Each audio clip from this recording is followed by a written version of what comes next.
या दादा।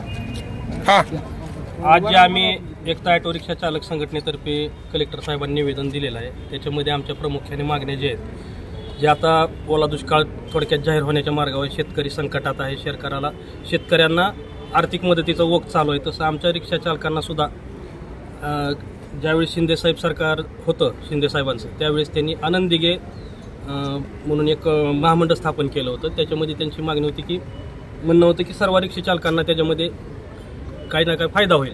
मग त्याच मार्फत, त्या मंडळाच्या मार्फत आमच्या रिक्षा चालकांनाही आम्ही 10,000 रुपये अनुदान देण्यात यावं अशी मागणी आम्ही कलेक्टर साहेबाला केलेली आहे।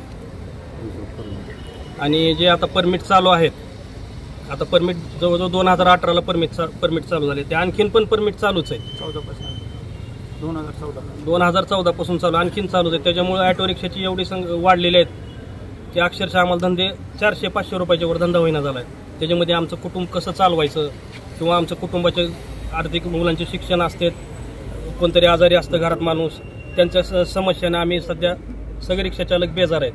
तरी आम्ही 10,000ची जी मागणी केलेली आहे, ते आनंदी जी संघटना काढली, आपलं हे काढलेलं आहे महामंडळ, त्याच्यामार्फत 10,000चं अनुदान देण्यात यावं असं कलेक्टर साहेबांना निवेदनात दिलेलं आहे।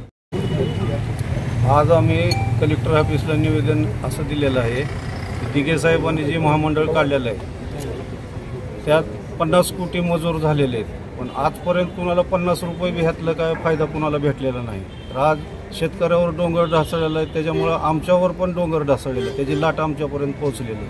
आज इष्ट्या बंद आहेत, परवाशी कोणी येणं गेले, त्यामुळे धंदे ठप झालेले आहेत। तर ह्या मंडळामधून एक 10,000 तरी रिक्षावाल्याला मदत ह्या मंडळातर्फे भेटावी, त्यामुळे आम्ही निवेदन दिलेलं आहे। दुसरी गोष्ट अशी आहे की शहरापेक्षा रिक्षे जास्त झालेले आहेत, आज 200-300 रुपये धंदा व्हायला गेला आहे, त्यात कुटुंब कसं चालणार, त्यामुळे ही परमिट एक रद्द करण्यात यावी।